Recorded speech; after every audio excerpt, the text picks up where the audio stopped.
To begin the proceedings of the day, let me cordially invite the following dignitaries to accompany the President of Ceylon College of Physicians, Dr. Duminda Munidasa, to light the traditional oil lamp. Dr. Lakshman Ranasinghe, Chairman of the Board of Trustees of the Ceylon College of Physicians and the senior most past president present.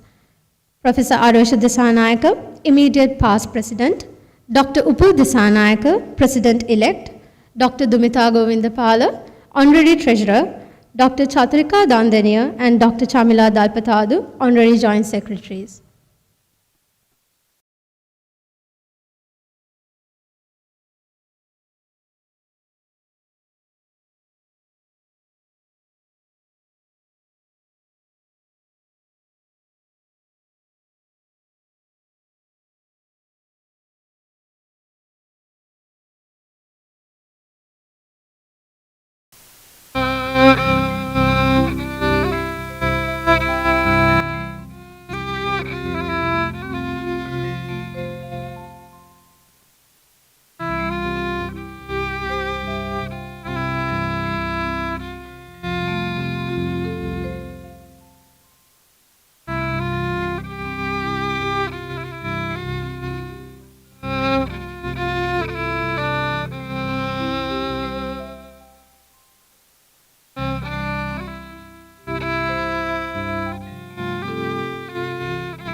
Thank you. We are honored by the presence of all the distinguished guests today at this memorable occasion.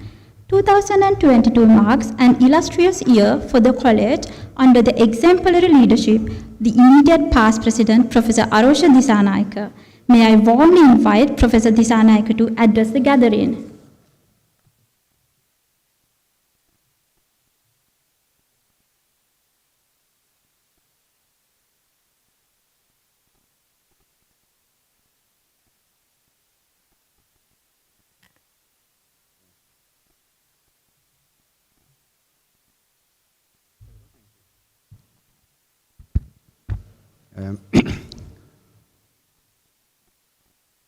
The honorary trustees, the past presidents, President Ceylon College of Physicians, the Council for 2023, fellows, members, presidents of other colleges, and distinguished invitees.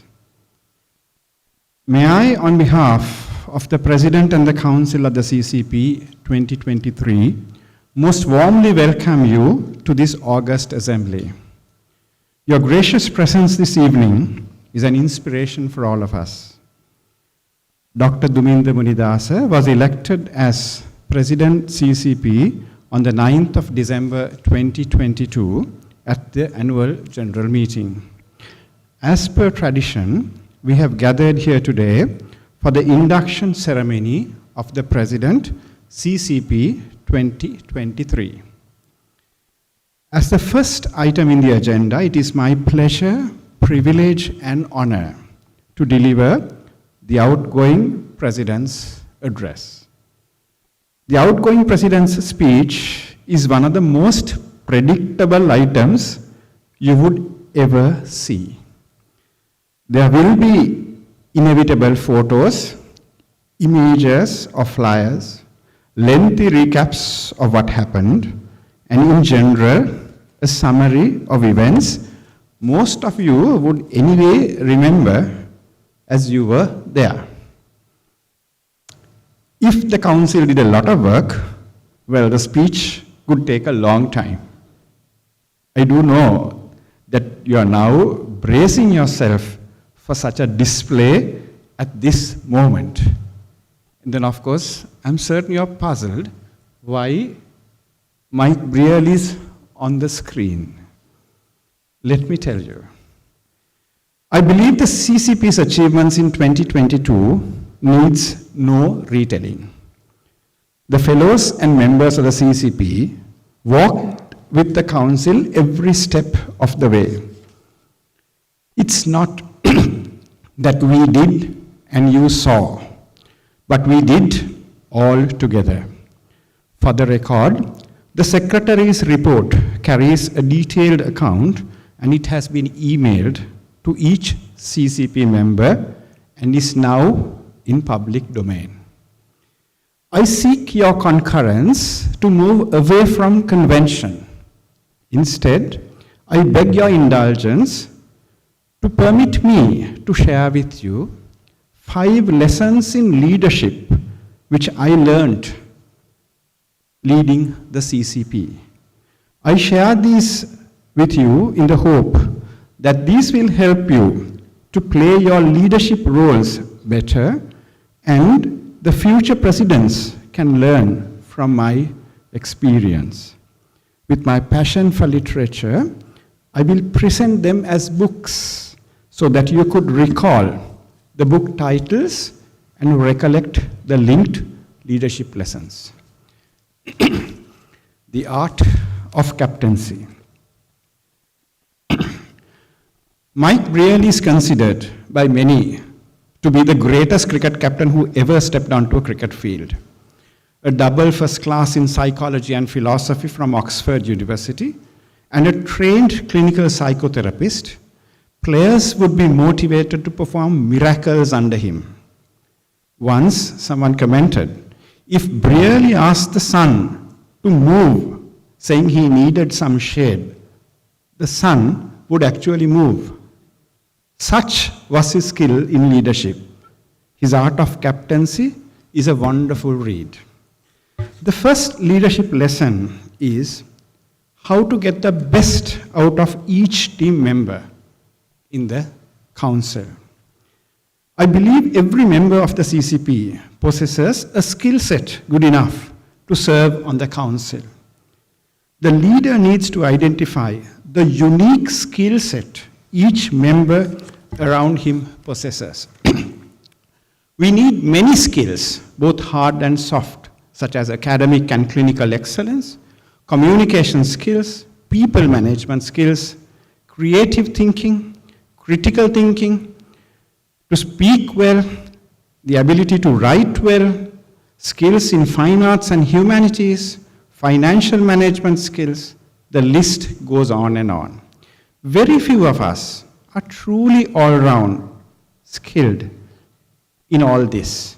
But on the other hand, each person possesses their own skill set.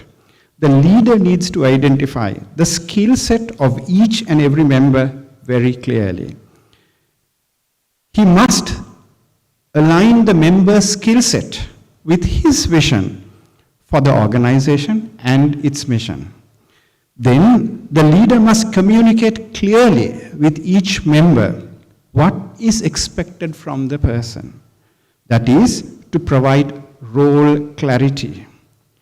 The leader must assure the member if at any time support is needed or the member is losing grip, the member can turn to the leader.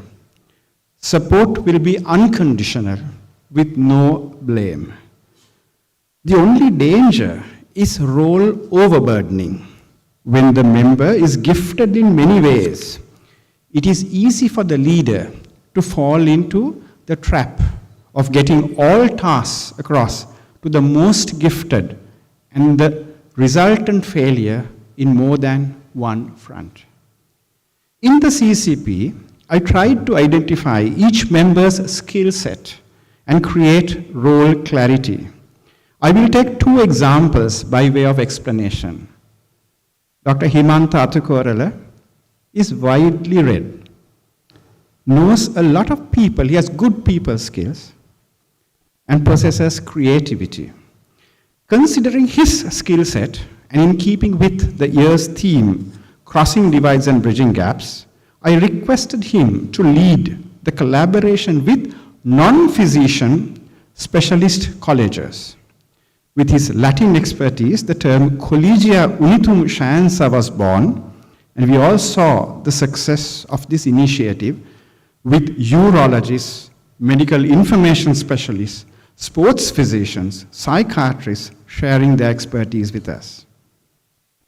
The second example involves a very senior colleague on the council with years of experience in managing all facets of the CCP.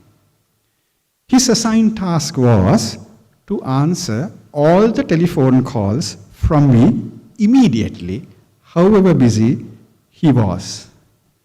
If and when I wanted wise counsel on a contentious decision to be made, I would call him and discuss my innermost thoughts. That helped my crucial decision making. Though he possessed many skills, that was the skill set I mobilized this year. I must state at this point that if I took any wrong decisions, it is not his fault. The responsibility is entirely mine. Ignoring sensible advice is part of my own skill set. The leadership lesson for us here is to identify the unique skill sets of team members, give them role clarity, and prevent role overburdening, the art of captaincy.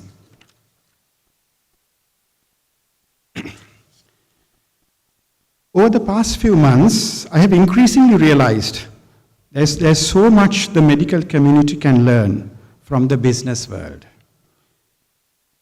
We have already taken in much, but we need to take in more. Emotional intelligence came from business psychology. Case-based discussions from business and law. Reflective practice from business management. Return on investment, loss of diminishing returns, all are most useful concepts.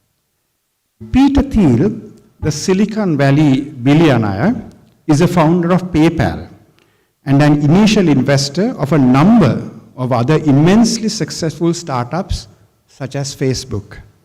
He wrote this book called 0 to 1, which I read recently. Elon Musk of the Tesla fame had listed among the 10 most important books he has ever read. When one leads the CCP, one lesson from business is the need to recognize the brand value of CCP, what defines CCP, and keep adding to that value. What does this successful brand called CCP offer to the medical community and the society? I will try to list a few key words which define the brand CCP. The home of all physicians, the place where the creme de la creme, the best of best physicians from all physician specialties gather to exchange intellectual ideas, like has occurred from the time of Socrates. Not merely in academic matters only, but in sports encounters too. When the CCP dismissed the College of Cardiology cricketers for a paltry 38 all out and knocked down the target in 4 overs, mind you, that also receiving specific instructions from the CCP president to score slowly till he arrived to distribute the prizes. I walked up to the cardiology team captain to console him. All he said was, "We lost to the CCP, but we are the CCP." So we won.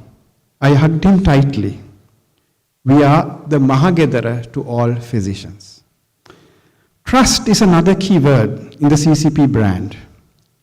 That is why when Save Lives Sri Lanka Fund was launched by CCP in collaboration with 4 other colleges, at a time when trust in Sri Lanka, in Sri Lankan machinery, was at the lowest ebb, overseas donors sent $150,000 to our fund. The CCP saved the health system of Sri Lanka by obtaining insulin when the country had no regular insulin, buying tacrolimus for KT patients when there wasn't a single tablet in the country, buying desferrioxamine for children with thalassemia, and the list goes on. All this because the CCP brand is trusted by one and all. Academic leadership is another value of the CCP brand. When the CCP office called me and informed me that the secretary to the Judicial Services Commission wanted my number to speak, I was understandably nervous.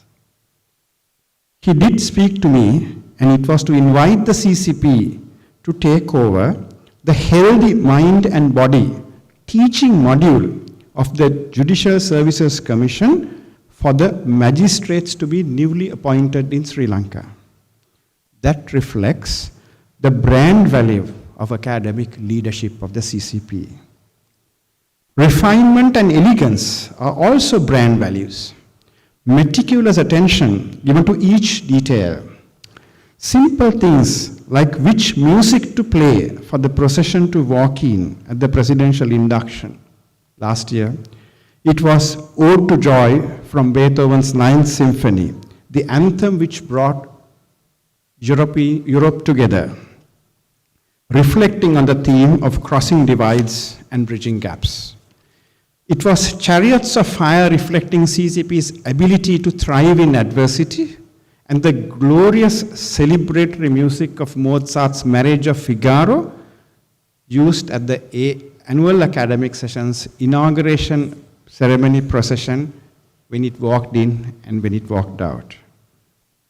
Innovation is another brand value. Over years, CCP has innovated. From features such as the Young Physicians Forum to book clubs, CCP has been the first among equals. The CCP started peripheral meetings long years ago. In 2013, we had 9 regional meetings covering all 9 provinces of Sri Lanka. When it was felt that the traditional model of lecture-based regional meetings was unwieldy, the CCP developed learning modules in anaphylaxis, arrhythmias, and poisoning, which were immensely popular.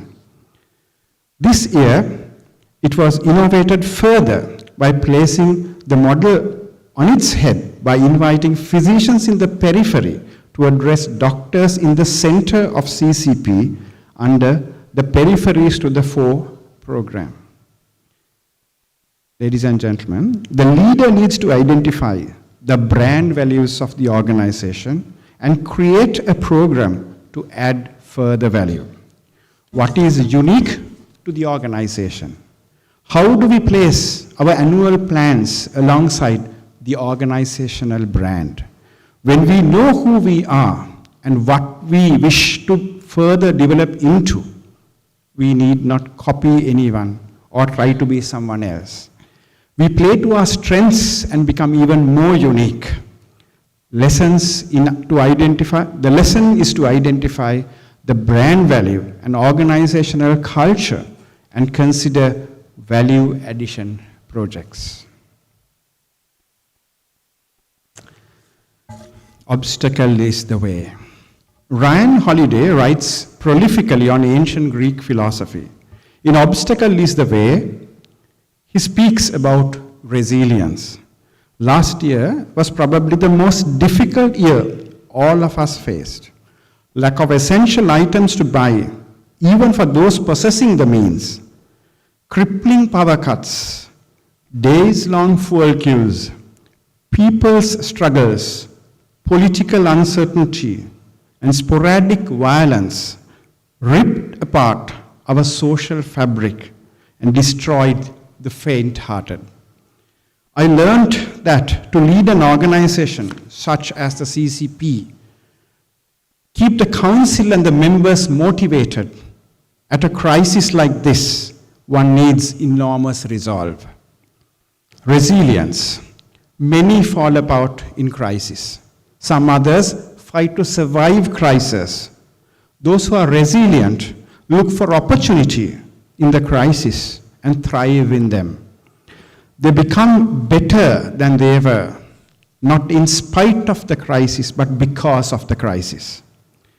As the great Roman Emperor Marcus Aurelius writes in the Meditations, what stands in the way becomes the way. Impediment to action advances action. During the crisis year, the CCP covered all its bases, strengthened them, and ventured into new folds, such as fulfilling its social responsibility. Whilst many academic colleges postponed their annual sessions due to uncertainty, we held ours on schedule, featuring some of the best medical minds in the global medical sphere. A past president of the British Medical Association, the BMA, sent a note. This is a world-class program. After the annual sessions, the RCP invited us to write one paragraph for the RCP Global newsletter.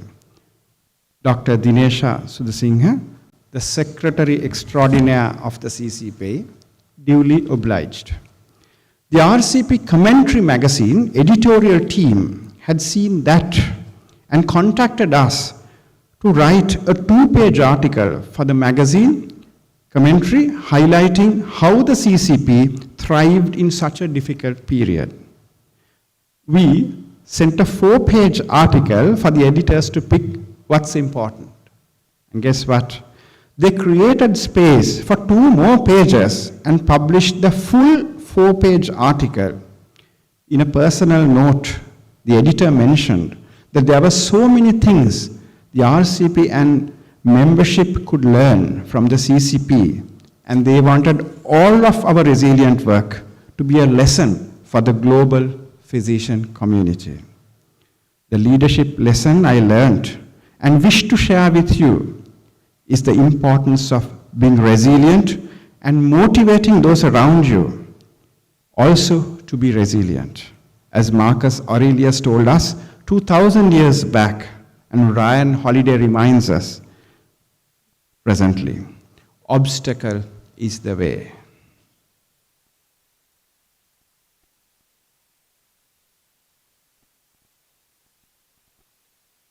Courage is calling. Ryan Holiday identifies 4 virtues in Stoic philosophy: wisdom, temperance, justice, and courage. I learned that to lead the CCP at a difficult time such as 2022, I needed courage, a lot of it.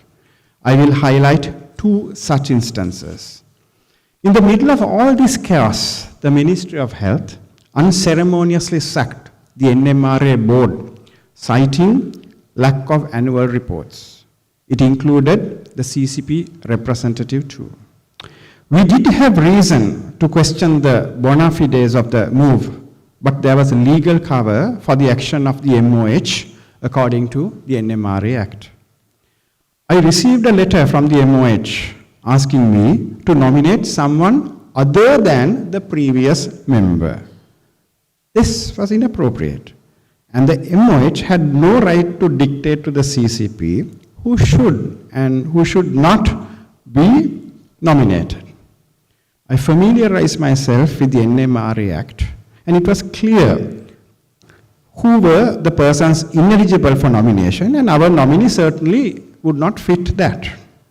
After discussing in detail with the council, I wrote a letter to the MOH not complying with their request and renominating the previous member. Lo and behold, I get a 2-page letter littered with legal jargon rejecting my nomination, and a last sentence threatening appropriate legal measures. I was not sure whether the MOH was threatening to take legal action against me or the CCP. I received many telephone calls from worried council members. I reassured them all. I had done my homework.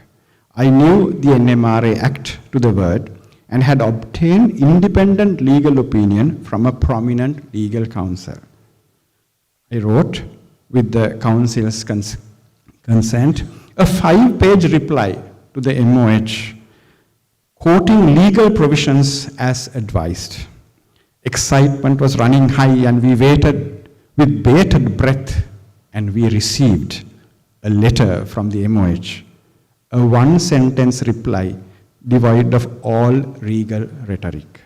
We had called their legal bluff. All the acts, I beg all of you not to be put off by legal rhetoric. All the acts are in English. We can read and comprehend them and make sound judgments. We can obtain independent legal opinions from trusted counsels and confirm our judgment. The second instance where courage as a leader was tested was during the height of Aragalaya, when there was enormous pressure on me to support the people's struggle, mobilizing the CCP as the premier medical specialist college. The pressure was not merely from within, but from other professional organizations too. I said no, that I will not go to any forum representing the CCP. I had 3 reasons for doing that. The first, the objects of the CCP as laid down in section 2.1 of the Constitution did not cover this eventuality. The second, and perhaps the most important, I knew there were CCP members on both sides of the divide. Had I taken a decision to support, that would have split the CCP right in the middle. Politicians and political movements will come and go, but the CCP will last perennially, and not a single member of the CCP should be isolated from CCP. The third reason was my own political acumen, which told me that what started as a middle-class struggle had then been taken over by different political entities, and I did not wish the CCP to become yet another tool in evil machinations of politicians. That this decision against popular sentiment, and a sentiment I shared at personal level, required courage in abundance. The story did not stop there. The next step in courage was to include in the program of the academic sessions the presentation of opposite viewpoints or perspectives on whether or not the CCP should play a political role at times of national crisis. This was a very tricky step where no other professional college has ventured into. All the discussions were limited to corners with like-minded persons. Here we brought matters out into the open. This move also could have spectacularly backfired and needed much courage, but the CCP did it, and the membership much appreciated the differing perspectives presented by the 2 erudite past presidents of the CCP. The views they presented were not necessarily their personal views, but a deep analysis of all aspects.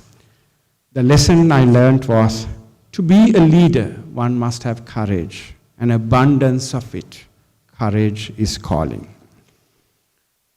The final lesson I share with you is also represented by another book by modern-day philosopher Ryan Holiday, and by now you probably would have figured out who my favorite author is.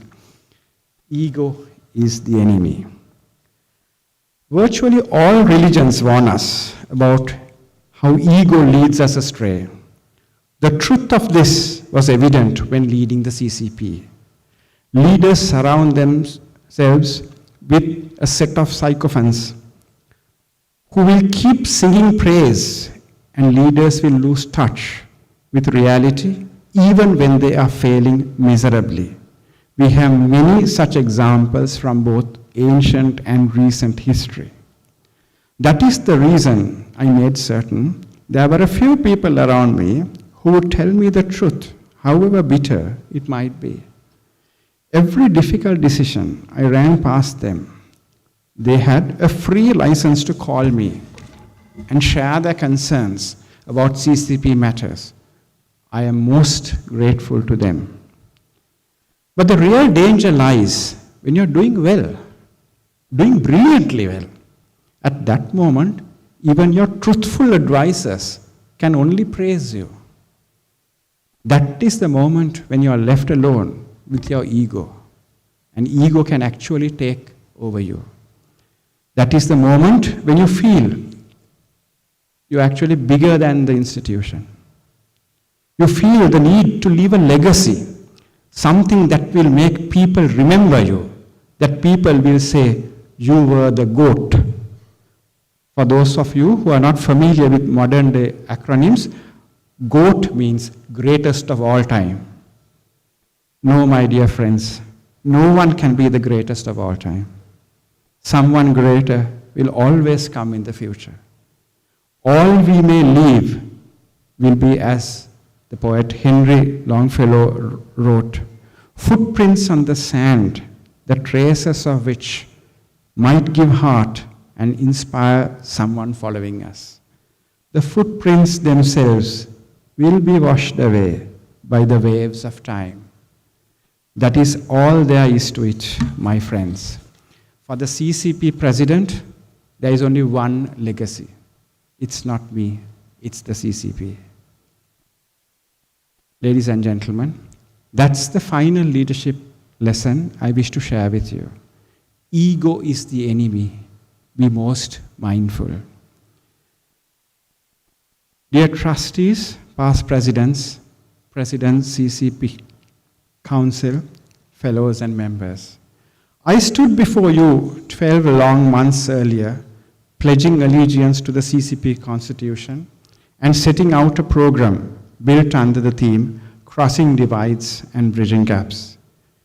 We face tumultuous times, and I offer no apologies. All we wanted, we did. We did not let the hard times stop us, but we adapted to the needs of the times and carried on with vigor. Any team can manage good times, but only brilliant teams can win in difficult times. I wish to thank the brilliant CCP 2022 team. This was not an instance of the president and the two secretaries carrying on the task, but a mobilization of highly skilled and highly motivated team, the US Navy SEALs equivalent of the CCP. I thank each of the council members most profoundly and look forward to many of them leading the CCP as presidents in years to come. The most difficult tasks were carried out by the two secretaries and the treasurer. Thank you, Dinesha, who is joining us from London, Sudarshan and Dumita. Your work was amazing, stupendous, fabulous. I run out of superlatives. As I conclude my address, to dear Duminder and the Council of 2023, may I say, on behalf of the Council of 2022, may I wish you good luck, courage, and wisdom. Enjoy the journey.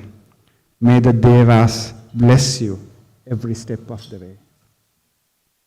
To the team 2022, with apologies to Frank Sinatra, may I say, and now the end is near, and so we face the final curtain.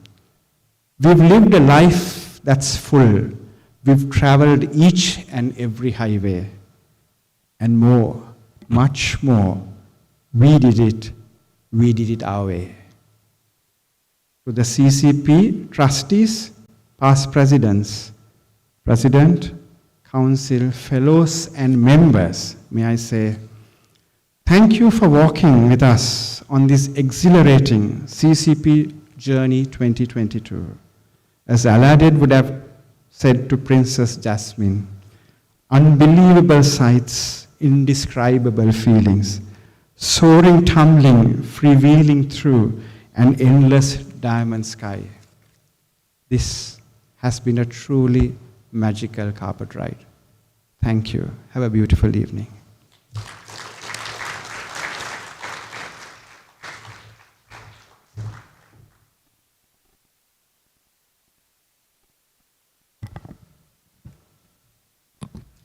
Thank you, sir, for your heartwarming words.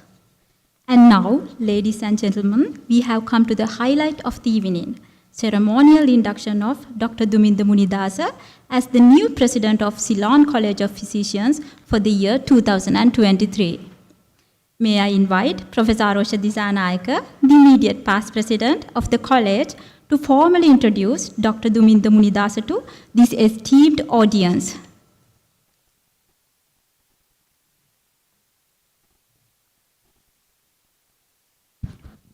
Thank you.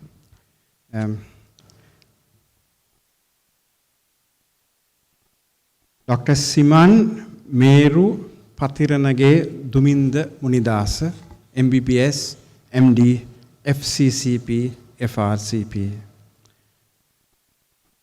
Dr. Duminda Munidasa was educated at Royal College, Colombo, 7 from 1971 to 1983. He had his undergraduate medical education in the Faculty of Medicine, University of Colombo, and passing out in 1992 with second-class honors. He obtained his MD Medicine in 1999 from the Postgraduate Institute of Medicine, and he was board certified as a consultant in rheumatology and rehabilitation in 2002 by the Postgraduate Institute of Medicine, University of Colombo. He presently serves as a consultant in rheumatology and medical rehabilitation, rheumatology at the Rehabilitation Hospital in Ragama. His awards and achievements are many. While still in school, he won the Ruby Andres Memorial Prize for the best student in A-level pure mathematics, for obtaining the all-Ireland highest marks for mathematics, pure mathematics in the A-level 1983. He was second in the merit list at the advanced level examination in 1983 in biosciences. At the MD, he won both the Dr. P.T. De Silva Gold Medal for clinical medicine and the Dr. John F. Stokes Gold Medal for medicine, also in 1999. He was placed first in order of merit at the MD Medicine in 1999. He was awarded an Asia Pacific League for Associations for Rheumatology Fellowship and Clinical Training in Rheumatology in 2001. He was made a Fellow of the Ceylon College of Physicians in 2013 and a Fellow of the Royal College of Physicians in 2022. He has served a number of professional medical associations holding prominent responsibilities. He was a resource person at the annual academic sessions of the CCP in 2010, 13, 19, and 21, foundation sessions in 2012, regional meetings in 2013, 2015, 2016, 2018. He was the convener or the editor of the development of national guidelines for management of rheumatoid arthritis Health Sector Development Project 2004. He was a member of the CCP from 1999, was elected a fellow in 2013, served as a council member in 2006, 2007, 2017, 2019, was the treasurer of the CCP in 2015, 16, and 18. He was the president-elect in 2022, and he will be inducted as the president shortly for 2023. He served the Gaul Medical Association as the postgraduate coordinator and council member.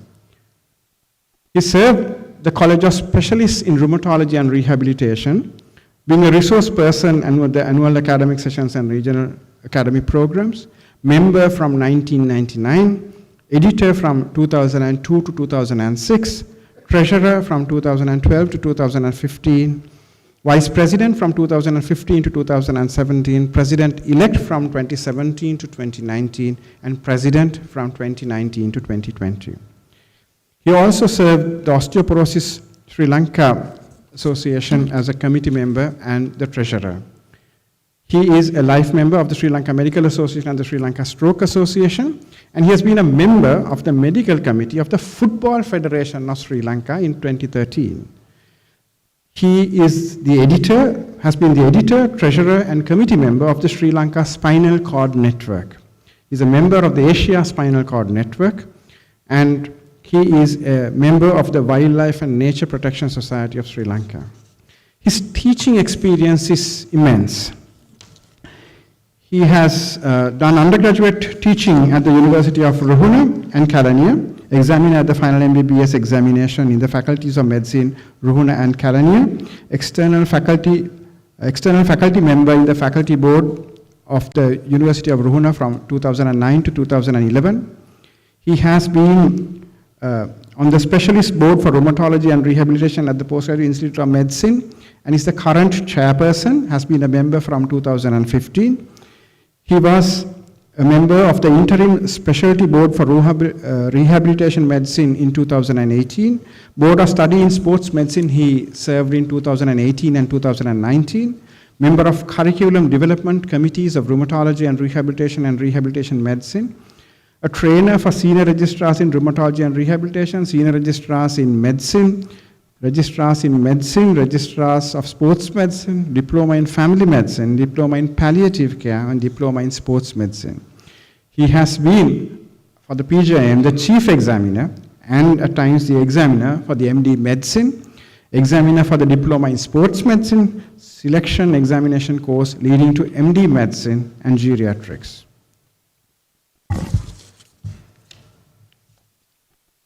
He has served paramedical training as well, being an examiner for the efficiency bar examinations for the physiotherapists and the occupational therapists, examiner for School of Prosthetics and Orthotics, examiner for the School of Physiotherapy and Occupational Therapy, Colombo, and member of the management committee of the School of Physiotherapy and Occupational Therapy, Colombo.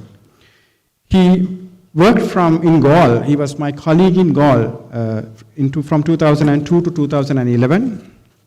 And then he has been a consultant. He has been the consultant in rehabilitation rheumatology from 2011 onwards in this region. He has been involved in health infrastructure development by establishing the first medical rehabilitation unit for southern province in Sri Lanka, the Maliban Rehabilitation Unit in Akpimana, Gaul, which is thriving today.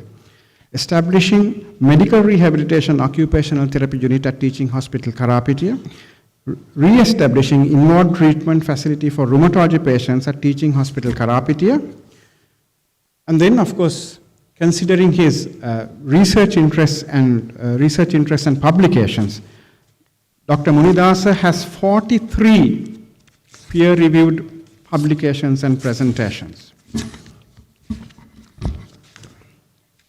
And he has been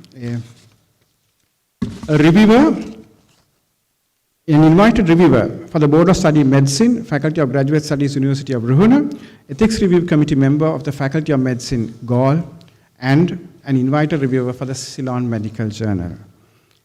In terms of clinical trials, Dr. Munidasa has been the principal investigator for 2 multi-center international clinical trials, phase 2 and 3, for new molecules for the treatment of rheumatoid arthritis while serving at Teaching Hospital, Karapitiya.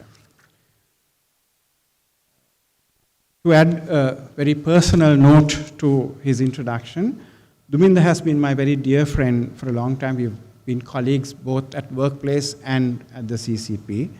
And I've grown to admire his academic and clinical brilliance, his honesty and integrity, his creative thinking, his people management skills, and also the hard yards he's done for the CCP over the years. And in my speech, I mentioned that I had a few trusted advisors to whom I would turn to and who would tell me even bitter truths. And Duminder was one of them. Thank you, Duminder, for that. Duminder is a man of immense courage. I admire that. Even as we speak, I know that he's on a mission to create equity for Sri Lankan patients. Ladies and gentlemen, it means my great pleasure, honor, and privilege to invite the President of the Ceylon College of Physicians to step forward so that the oath of the President of the CCP could be administered and the medal for the President CCP 2023 could be awarded. Duminder, please.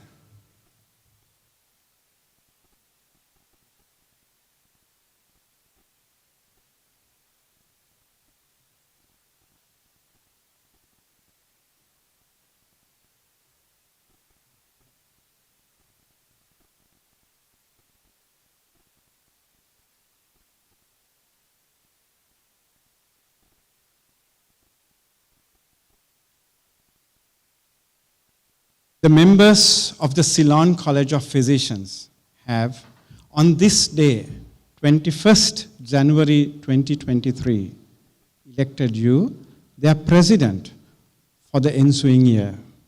I hereby, by their authority and in their name, present you the insignia of the office of the president of the Ceylon College of Physicians.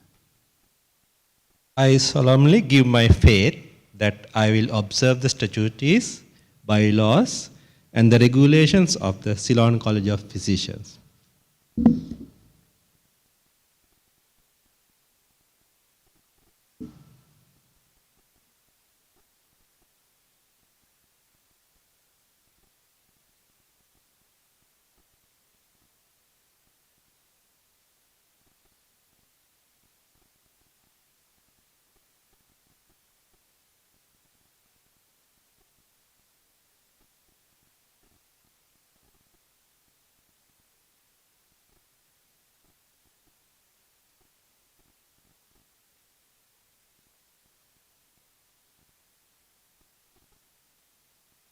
Our heartiest congratulations to Dr. Duminda Munidasa. Sir, may we please invite you to deliver the presidential address.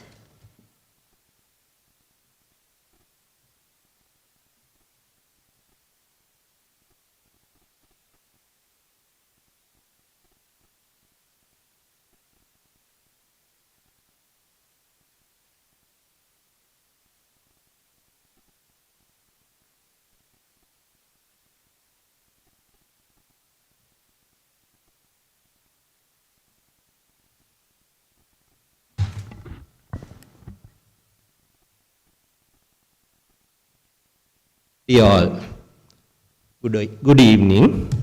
I'll start with my dear friend, Professor Arosha Disanayaka. Thank you for that generous words of introduction. It was truly great pleasure to work with you in the past year. In your induction speech a year ago, you described the resilience as the new dimension of a good doctor. Resilience is what you and your able counsel showcased in 2022 to the medical community in the country and to the world at large, as Arosha describes in his lecture, in his speech today. Not merely surviving the obstacles, but standing taller and stronger for having gone through the trials. Amidst many constraints, you and your team bridge many gaps and cross many a divide, conducting numerous activities to stimulate both hemispheres of our brains. In years to come, many will marvel at what was achieved in year 2022 under your wise and dynamic leadership through one of the most turbulent times the country has ever seen. You, along with your counsel, were able to show the medical community the true meaning of conquering new frontiers through all odds and impossibilities. All will revere the rich legacy you and your council are leaving behind. I salute you and your council for the work well done. As a very close friend of over 15 years, I know that you will work closely with me and my team in 2023 to take the CCP to new heights. Thank you. My dear trustees of Ceylon College of Physicians, the past presidents, members of the council, fellows, members, associate members, and distinguished invitees. I feel both humbled and privileged by your resolve to bestow upon me the prestigious presidency of Ceylon College of Physicians in the 56th year of its existence and as the 47th president. I accept this honor with all humility. I thank the past presidents for nominating me to be the president 2023, trusting in my ability to serve at the helm of our college. 13 of the great physicians who led the CCP are no longer with us. I honor their memory. I pay tribute to the past presidents who have tirelessly served the college, bringing it to the status it holds today. I am grateful to all past presidents who are here to share this honored evening with us and ones who have sent their blessings being unable to present tonight. Thank you all. The CCP stands as an umbrella organization of all specialties with MD medicine qualification. As Arul said, it is the Mahagedar of all physicians. I am proud to say that we have representatives of all specialties from most provinces of the country and of all age groups in the Council 2023. I thank you all for being with me and look forward to your continued support during this year. Let us make it a rewarding year. I would like to make a special mention of members who are very keen to join the council this year, but unfortunately could not be accommodated. Yet they firmly pledged their support to the college activities. I very much appreciate this level of understanding, trust, and loyalty. I am truly grateful to you all.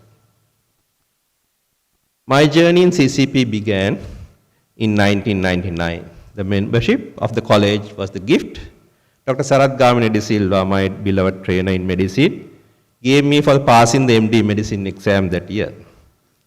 While working at Teaching Hospital Karapitiya, Dr. M.K. Raghunathan constantly encouraged me to be a part of the council of the CCP.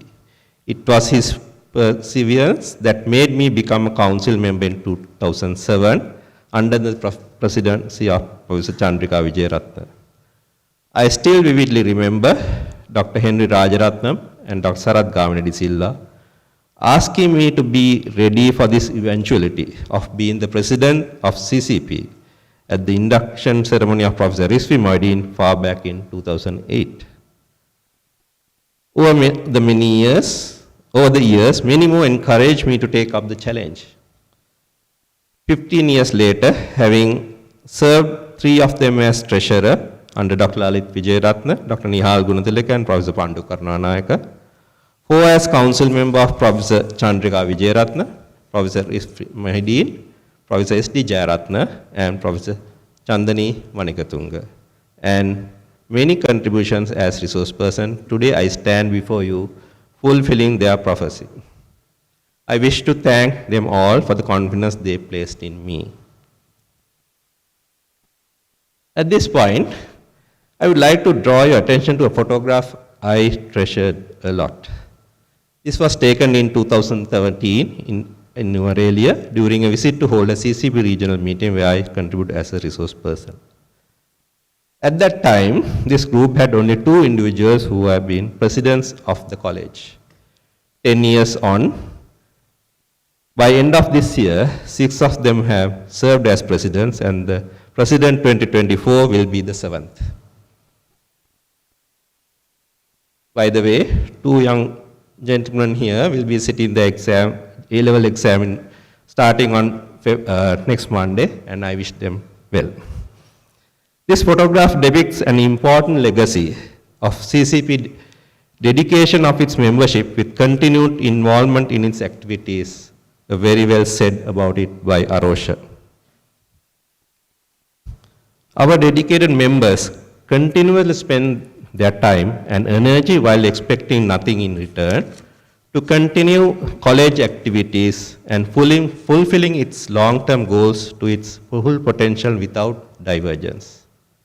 The ultimate goal being to serve our patients to the best of our ability, while not being content at the best, striving for new ways to make the best better.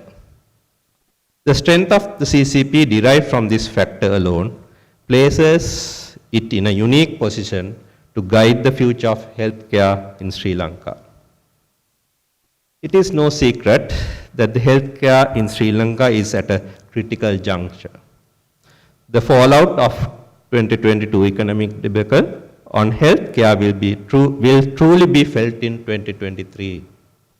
Shortfall in supply of medicines, consumables and equipment, suboptimal infrastructure facilities due to restricted funding, and scarcity of human resources due to the alarmingly high rate of brain drain with immigration of trained staff, not only doctors, the nurses, therapists, and radiographers, and many more, will be a severe impediment on our attempts to deliver a holistic healthcare to a population already burdened with economic constraints and psychosocial stresses. This will affect the public and private sector healthcare services alike. We are already witnessing an increase in patient numbers in the public sector due to the obvious reasons, further stretching the resources available to the Ministry of Health thinner than ever before.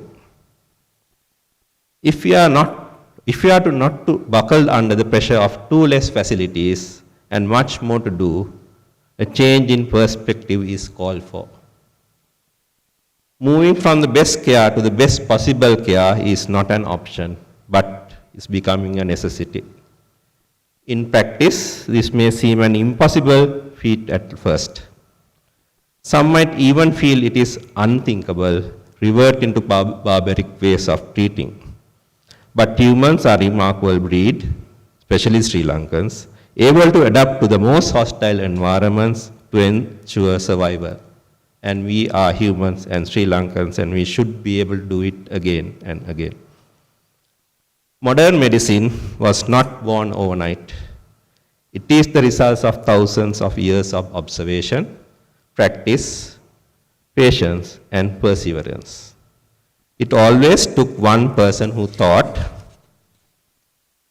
differently rather than giving up in the face of adversity to change the practice of centuries. Beauty of going forward is that we can always opt to reverse and track back our steps. We moved forward not knowing what to expect, but on moving backwards, we know exactly what to expect, having passed that already. When there was no fuel, we started walking and cycling. We knew how to do both from our childhood days, but had conveniently forgotten when faced with luxuries. But we went back and did that. Historically, we have learned that 80% of the diagnosis is provided by history and 10% by examination, and only 10% is afforded by investigations. Yet, with availability of modern day plethora of tests, we have conveniently chosen to spend less time with our patients, handing over diagnostic duties to machines. Then, in the name of evidence-based medicine and bombarded by guidelines, we have resorted to prescribing long list of medications per disease. None of these are affordable to our people, nor the government, anymore for the time being. We together with our sister colleges can formulate local guidance considering the cost effectiveness as prime criteria for all to follow in order to render healthcare more sustainable. I'm happy to see that some of our sister colleges in collaboration with us have taken steps in this direction, and it is time for us to utilize these in managing patients in our day-to-day practice. Using the available resources with care through shrewd management, using lessons from the history, moving towards more clinically oriented practice of medicine will help to rationalize the use of investigations and medication, thereby preserving resources. Hence, rather than being disheartened by constrained resources, can we move back to our basics and learn towards clinical medicine in diagnosis and rational prescription? Something the CCP need to think about. In the current context, in a situation as fluid as this, business as usual will not be the path to take.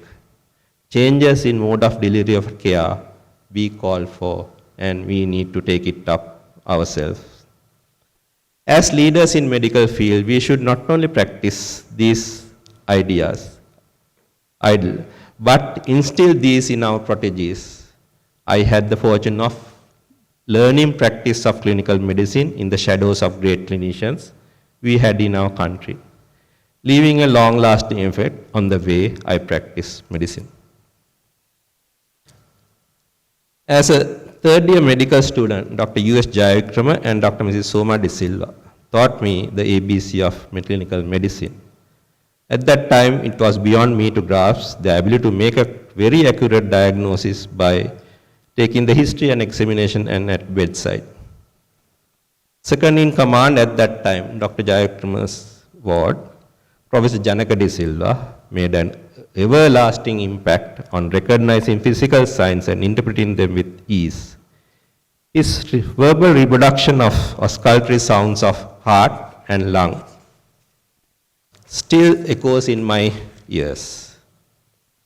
My final phase of training in medicine at the Faculty of Medicine, Colombo was under the team of physicians led by Professor Rizvi Sharif. And the legacy continued. As intern, I learned about the rational use of investigation from Dr. D.U.R. Gunawardana.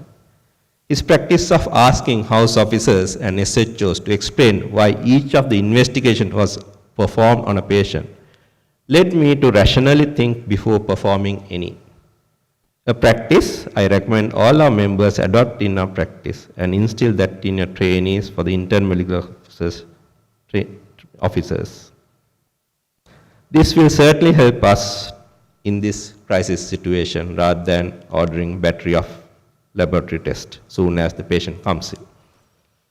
As an SHO and medical registrar, Dr. Saratgamini De Silva encouraged me to be with patients more, do least possible number of investigations, and use medicines rationally and interpret published scientific evidence and guidelines critically to use it in a critical way. Later choosing to continue my career in rheumatology, this early training has become invaluable. Practice of rheumatology is still very much clinically oriented despite all the advances in diagnostic and therapeutics. In getting into this field, as I was lucky enough to be nurtured in the shadows of giants in rheumatology, I'm grateful to my trainers, Dr. Lalit Vijayaratna, Dr. Mrs. Linali Panangala, Dr. Nihal Gunatilaka, and Associate Professor Siri Kannagar from Concord Hospital, Australia, Sydney, Australia, for making me a patient-centric rheumatologist. I believe this practice have become all more important in managing our patients at present juncture. Hence, a look back at what our own teachers practiced would help us to make a step back and plan for a better future.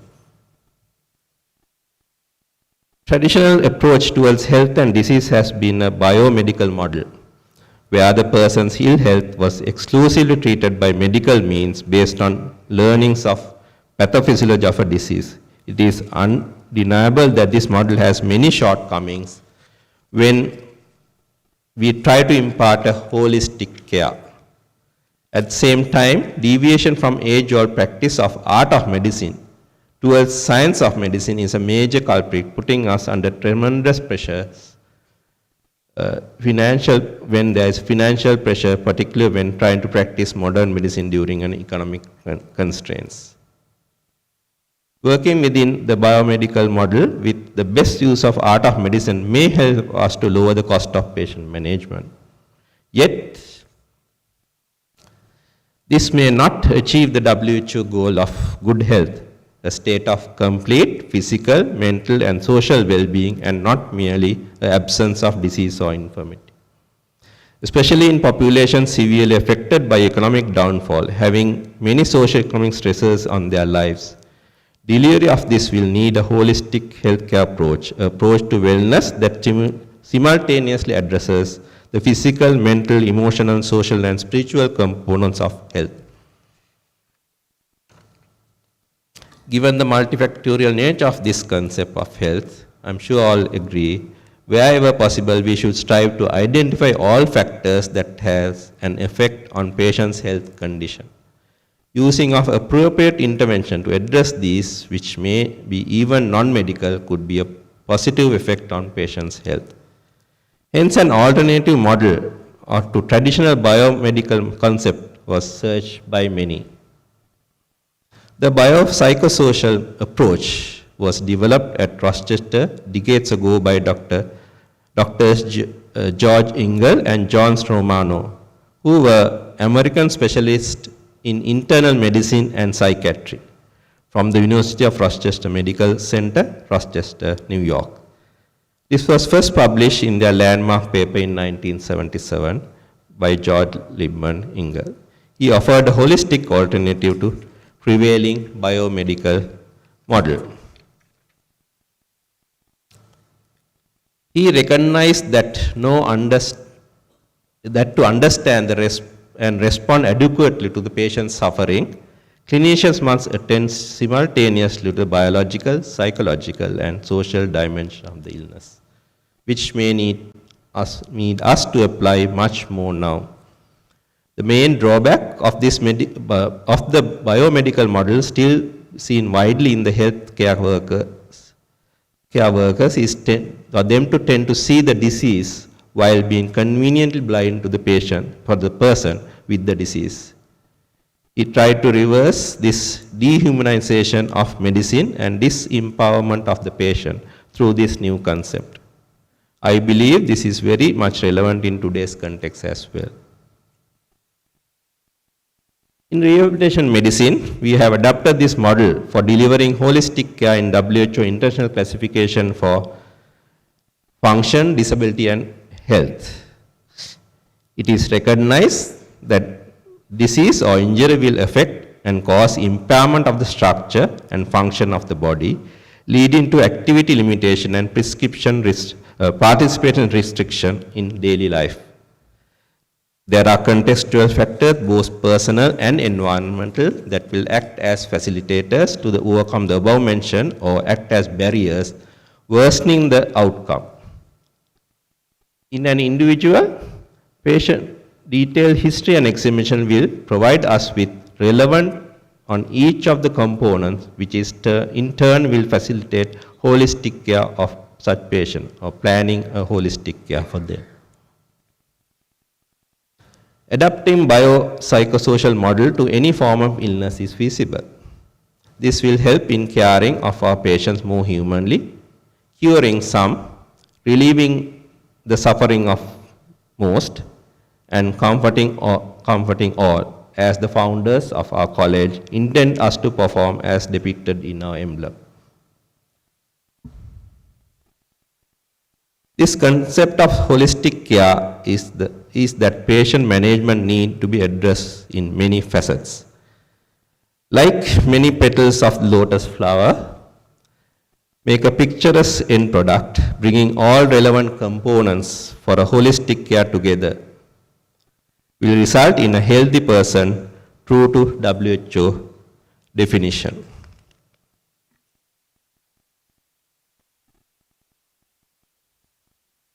Delivering that In a gloomy environment like today is no easy task. But ladies and gentlemen, we have to aspire to and build a brighter future for the sake of our motherland. Hence our theme for the year, holistic care amidst constraint. Revert into our smiley of the lotus, the nature has provided us with the perfect example which grows in most unlikely of places to produce a beautiful and fragrant result that brighten the gloomy surrounding in its frank form. As the college, I propose to empower our members and their teams to deliver holistic care amid constraints through our academic programs in 2023. The ability to lead, communicate well, and manage work-related stress are going to be key attributes that will enable us to successfully overcome a crisis. I envisage incorporating these into the proposed academic program in 2023. All components of the academic program will have an emphasis on clinical decision-making, rational use of investigation and medications to the benefit of our clinical team members, including medical officers and postgraduate trainees. In these troubled times, maintain the clarity of mind and mental well-being of our own membership will be important. To achieve this, I believe that opportunities to have fellowship among members and activities that may take our minds beyond medicine should be an essential component. Let this evening be the beginning of such activities. Hope you will enjoy it.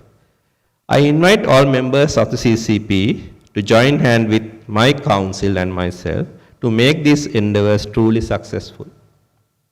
Let's embark on this challenging year ahead together, knowing we might have to go backwards in order to move forward, sometimes relearn, maybe even unlearn to do our best for our patients, to the profession and our nation, staying true to the spirit of our college. I wish to salute our membership, always working in silence, without expectation of glory or splendor. You have been battling the past months, trying to provide the best possible care to our patients under the circumstance.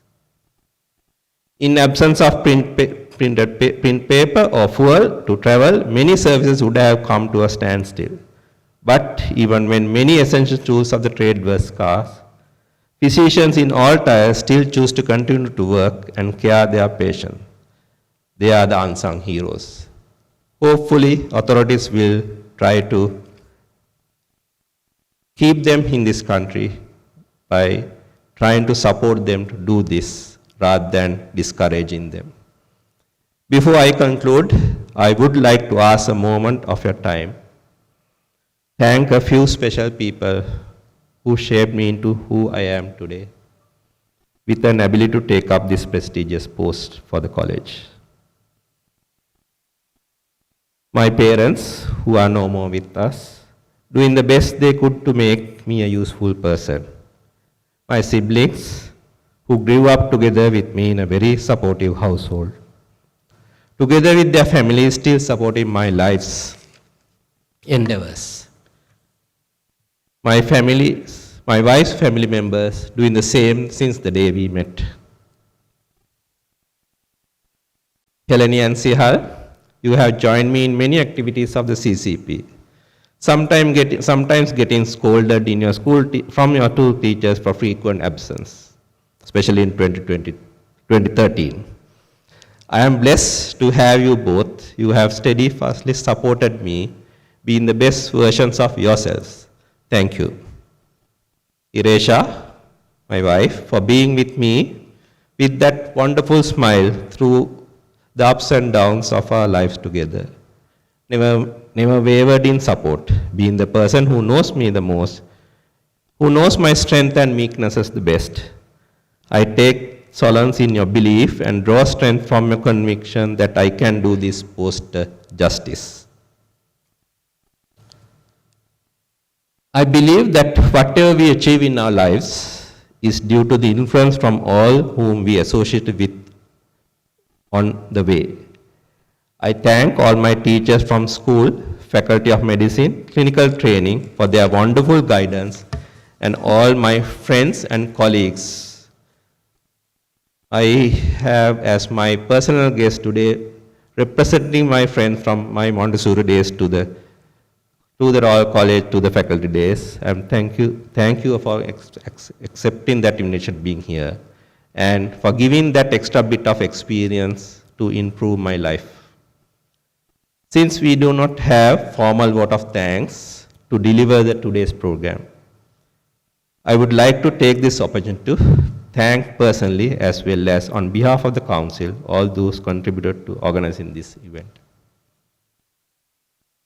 Namely, Trudy Korea and Tariq Nisamuddin from Hotel Galadari and their team, Nalina Manasinghe and his team from Impress Events for AV, Mr. Penumal Boni for developing the theme logo, Mr. Amal Ranawaka and team of photographers, Captain Dayakirti, Lieutenant Commander Sampath Abeysekara, and they are members of the orchestra who entertained us earlier and will do so during the dinner time.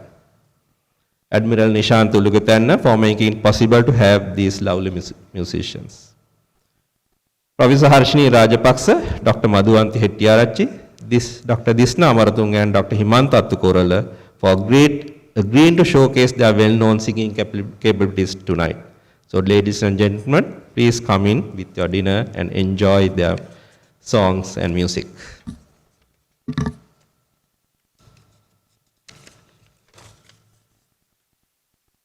The CCP office staff is Charmaine De Silva, Kumara Fernando, Sarath Hettiarachchi, Amanda Ganegoda, and our mace bearer, Mr. Samaratna, always been there for us. Our volunteer health force, Dr. Suvini Gunasekara, Ashan Bopitiya, Timal Beddage, and Rashini Kaluhendige.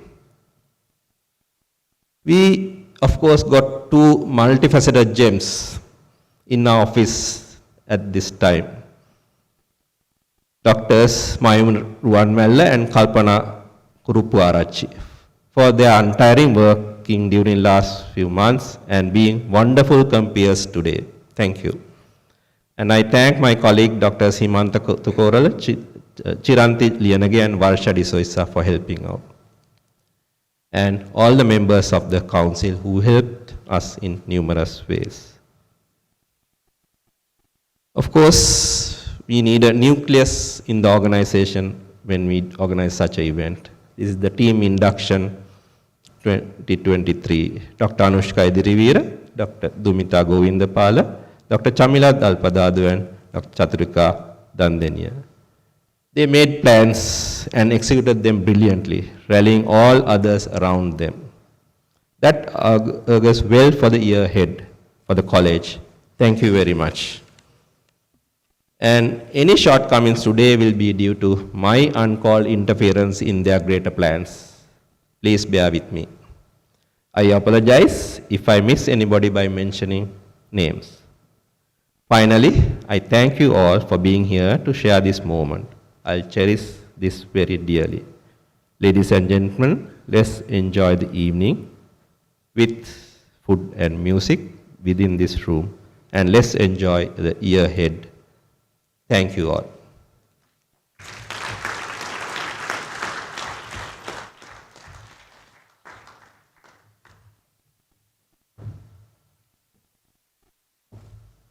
Thank you, sir, for your inspirational words. Professor Arasha Desanayake joins the long line of illustrious past presidents to have held office at the Ceylon College of Physicians with distinction. Now, I cordially invite Dr. Dominda Munidasa, President, Ceylon College of Physicians, to present the Past President's Medal to Professor Arasha Desanayake in recognition of his outstanding service to the college in the year 2022.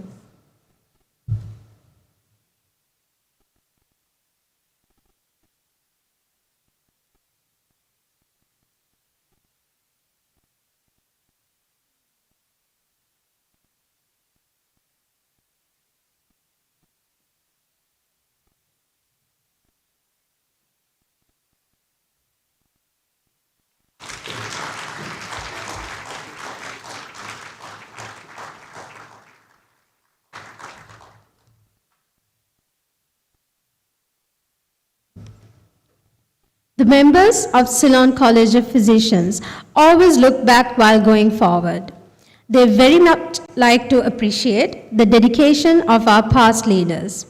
This year, Council has recommended to honor and felicitate Professor Uday Ranawakar, President 2013. I cordially invite the immediate past President, Professor Arosha Disanayake, to read out the citation, and Dr. Dominda Munidasa, President of Ceylon College of Physicians, and Professor Uday Ranawakar, felicitated past President, to step forward for the awarding of the medal.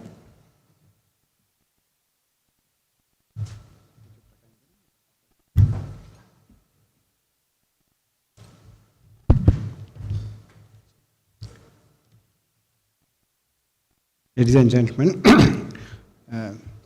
it is my great pleasure and privilege and honor to read the citation for Professor Ranawakar. Professor Udaya Kumara Ranawakar, MBBS, MD, MRCP UK, FRCP London, FCCP, FAHA, FAAM.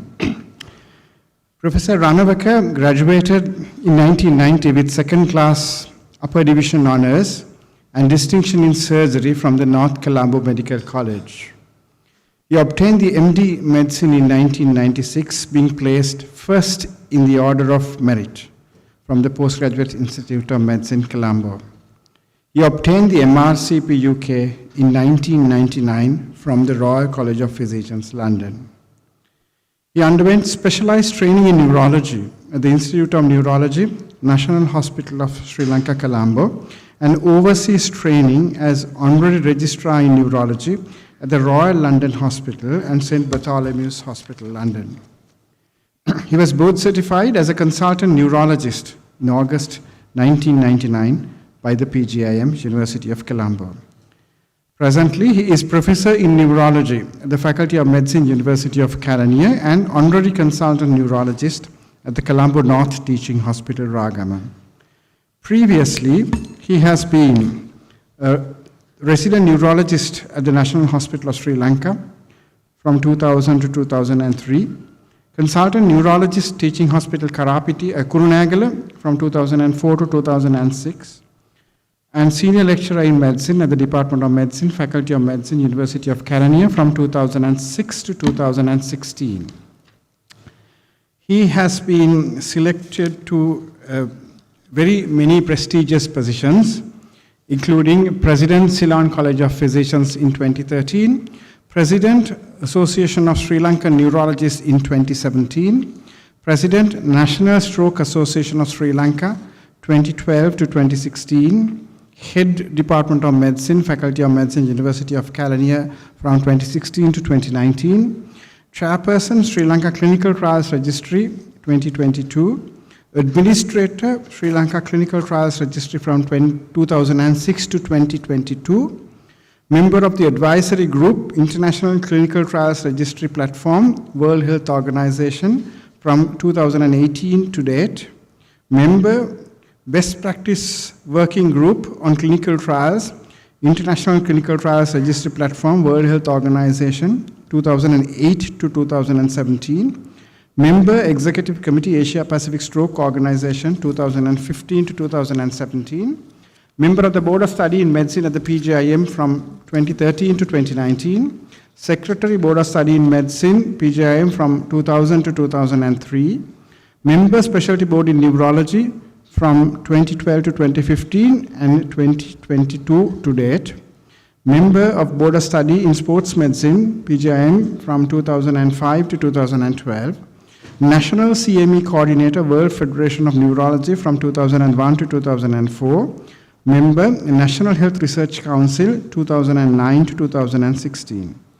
He has received many honors and awards, including Fellowship of the Ceylon College of Physicians in 2009,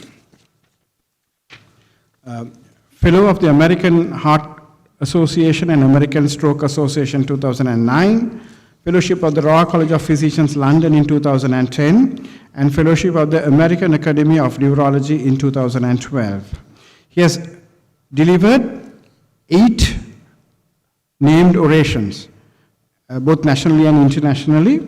They include the Bibile Memorial Oration, Candy Society of Medicine in 2004, Sir Marcus Fernando Memorial Oration, Sri Lanka Medical Association in 2004, Cyril Fernando Memorial Oration, Ceylon College of Physicians 2005, the Candy Society of Medicine Oration in 2010, Sir Nicholas Article Oration of the Sri Lanka Medical Association in 2010, Meena Dhammunija Oration, Delhi Neurological Association 2017, P.B. Fernando Memorial Oration at the Golden Jubilee Anniversary Sessions of the Ceylon College of Physicians in 2017, and Murugesu Sinnathambi Oration in Sri Lanka Medical Association in 2017. He has received over 40 research awards from national and international professional organizations, including Bruce S. Schoenberg International Award in Neuroepidemiology from the American Academy of Neurology in 2007, National Brain Foundation Victoria Young Investigator Award, 4th World Stroke Congress in 2000, President's Award for Scientific Publications, Award for the Best Publication by a Physician, Ceylon College of Physicians, Vice Chancellor's Awards for bringing honor to the University of Kelaniya, many research awards at annual academic sessions of the Ceylon College of Physicians, Sri Lanka Medical Association, and Association of Sri Lankan Neurologists. In 1998, still as a senior trainee, Professor Ranawaka won the E.M. Vijayarama Award for the Young Physician of the Year. His research and publications, main research interests are in stroke, especially stroke units and stroke epidemiology, central nervous system infections, clinical trial registration, and tropical neurology.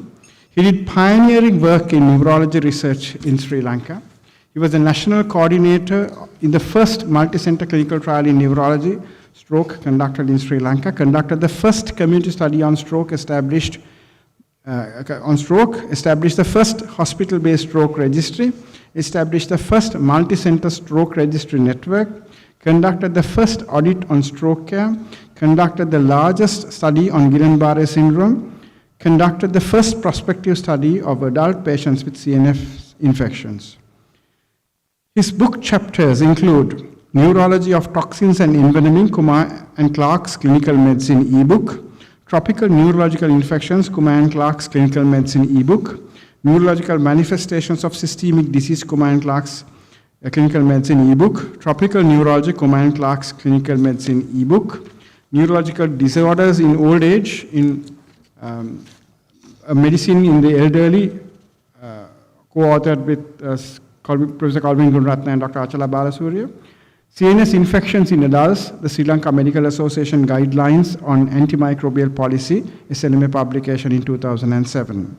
He has over 80 publications in peer-reviewed journals, including PLOS ONE, PLOS Neglected Tropical Diseases, Lancet Neurology, Stroke, Cerebrovascular Diseases, Virology, Emerging Infectious Diseases, American Journal of Tropical Medicine Hygiene.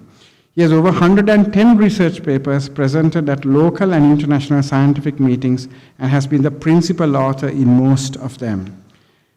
He has been a research coordinator in research collaborators. He's a principal investigator and the national coordinator in several international multi-center clinical trials and other international research collaborations.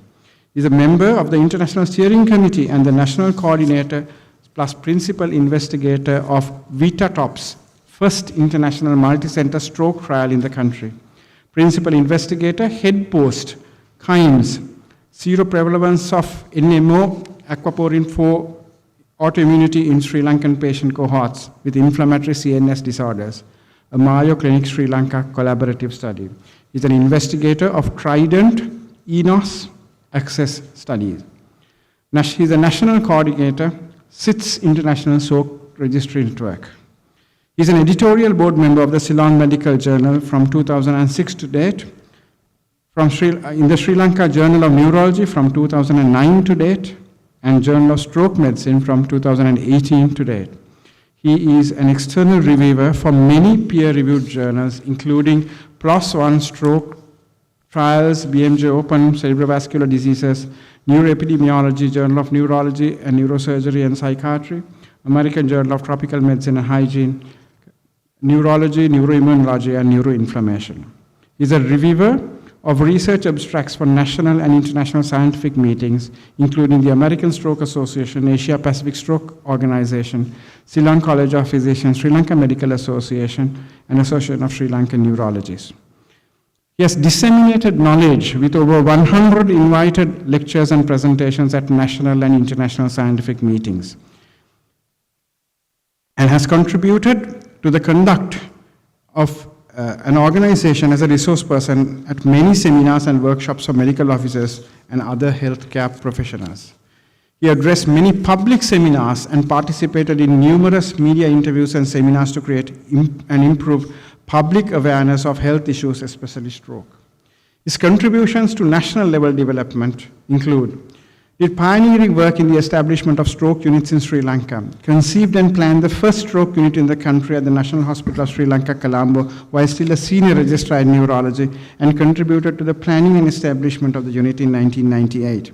He conceived and planned the second stroke unit in the country at the teaching hospital Kurunegala as neurologist attached to the hospital in 2005. Conceived and planned the stroke unit at the University Medical Unit Colombo North Teaching Hospital, Ragama, in 2013, and which is the main center for stroke research in the country.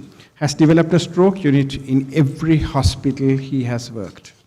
He started the first multidisciplinary stroke clinic in the country at the National Hospital of Sri Lanka in 2000, played a key role in the establishment of National Stroke Association of Sri Lanka and its founder secretary from 2001 to 2004. Developed the first comprehensive hospital-based stroke registry in Sri Lanka at the Colombo North Teaching Hospital, Ragama Stroke Registry 2007. Developed a multi-center stroke registry network with several participating centers 2014. Significant contribution to improving stroke awareness. Been actively involved in community education programs, seminars, TV discussions, stroke awareness walks, and developing educational materials. His contribution to clinical trials registration in Sri Lanka has been pioneering. Did pioneering work in the establishment of the Sri Lanka Clinical Trials Registry, SLCTR, and as its founder secretary, creating a rational platform for registration of clinical trials conducted in Sri Lanka.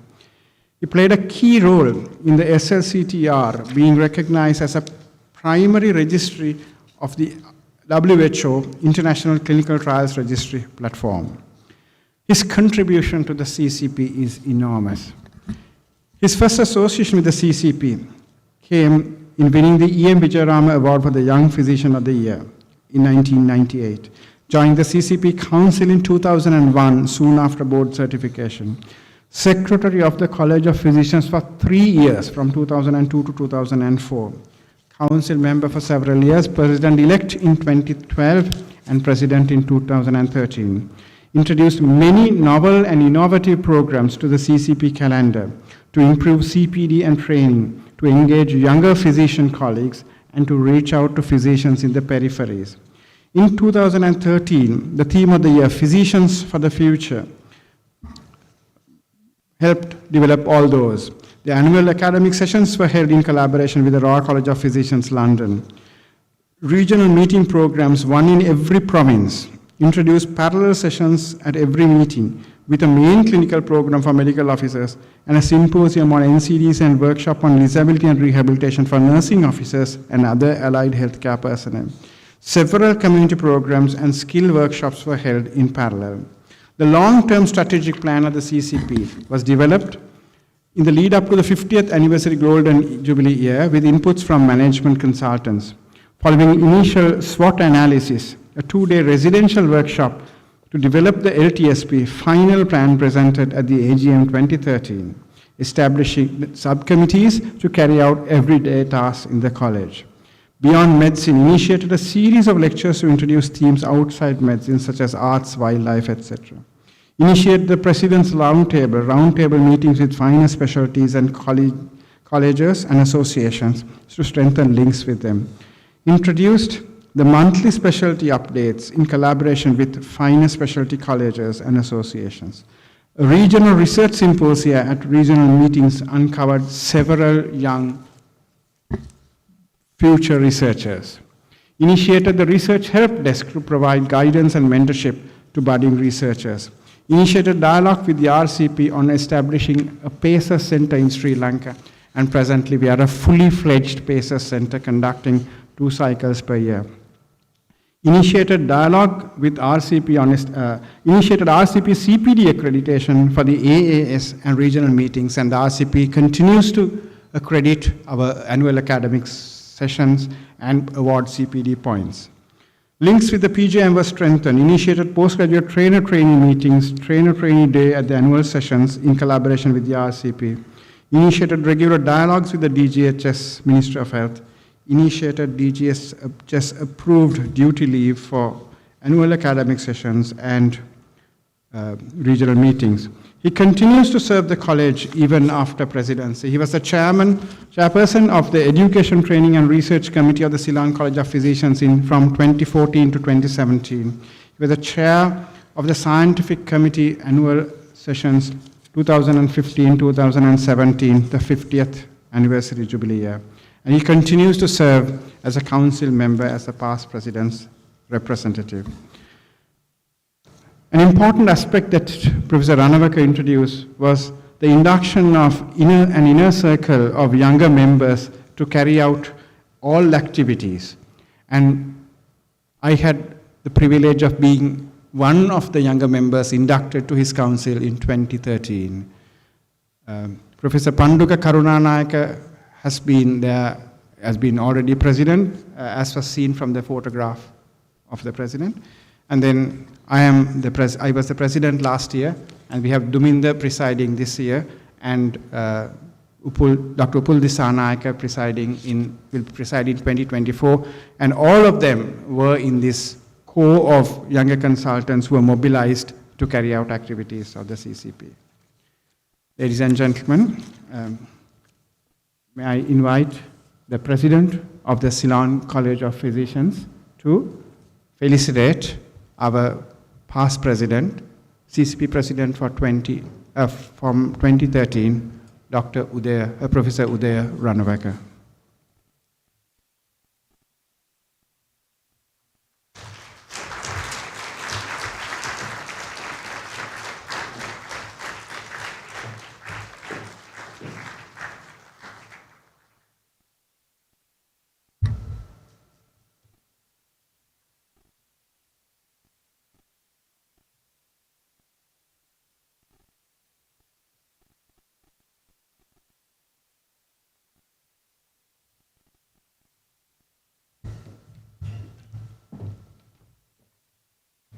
Thank you. Ladies and gentlemen, this concludes the proceedings of the ceremonial induction. Thank you for gracing this occasion with your presence. We invite you all to gather back in the hall to enjoy the dinner and live music. Please rise as the procession departs. Have a pleasant evening.